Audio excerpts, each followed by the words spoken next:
I walked away without a word. Not because I didn't care, but because I cared too much, and it was killing me.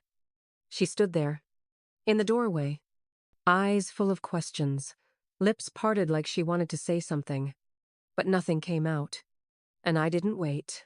I turned around, picked up my bag, and left. The silence wasn't loud. It was quiet. Still. The kind of stillness that settles into your bones and stays there. We used to laugh until we couldn't breathe. She'd play with my fingers under the table at restaurants. Leave notes in my coat pocket with silly jokes. Once, she wrote, "You're the only person who sees all of me, and still stays." I stayed, even when it got hard, even when she pushed me away for reasons I never understood. But love shouldn't feel like you're begging for space in someone's heart. She stopped showing up in the ways that mattered. Stopped choosing me. Started keeping secrets instead of promises. Her smile grew distant, like it belonged to someone else.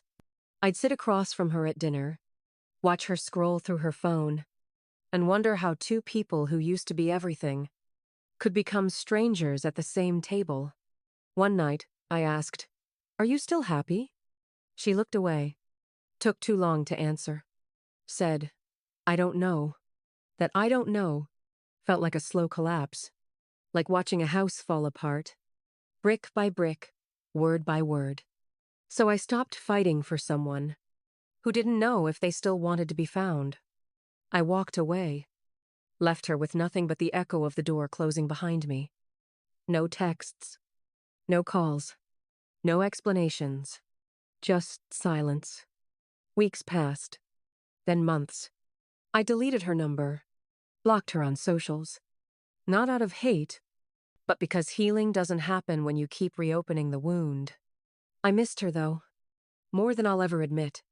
I missed her laugh. The way she used to rest her head on my shoulder during movies. The weird way she'd organize snacks by color when she was anxious. But mostly, I missed the version of us that felt unbreakable. People asked what happened. I never told them. Some stories aren't meant to be explained. They're meant to be felt. In silence. In tears behind closed doors. In songs you skip because they hurt too much. Then, one day, she came back. It was raining. That kind of soft, steady rain that makes everything feel like a movie. I heard a knock. Opened the door. And there she was. Soaked. Eyes red. Hair a mess. No umbrella. No script. Just her. "I'm sorry," she said. And then she cried. I didn't speak. Just stood there, watching this girl I once called my world break in front of me. She said she thought she needed space, but all she found was emptiness. She said she missed the way I said her name, missed the quiet comfort of our chaos, missed the way I listened, really listened. "I was scared," she whispered. "Scared of losing myself in you." And I wanted to scream. I was scared of losing myself in someone who couldn't choose me. But I didn't. I just breathed. Let the moment hang between us like a question we both knew the answer to.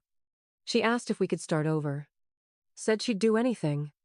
But sometimes, people come back too late. Not because the love is gone, but because the damage is too deep. I looked at her. Really looked.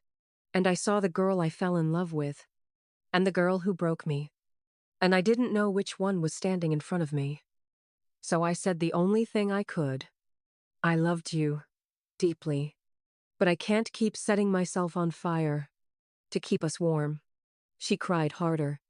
Tried to hold my hand. But I stepped back. Not out of anger, but peace. Because sometimes, closure isn't a conversation. It's a door you close with love still in your heart. It's silence. It's knowing that walking away was the bravest thing you ever did. She turned around, walked back into the rain. And this time I didn't follow. And that's the truth. Not all love stories end in forever. Some end with silence. And healing. And letting go of the hands you once held so tightly. But I'll always remember the girl who found me in the rain. Just a little too late.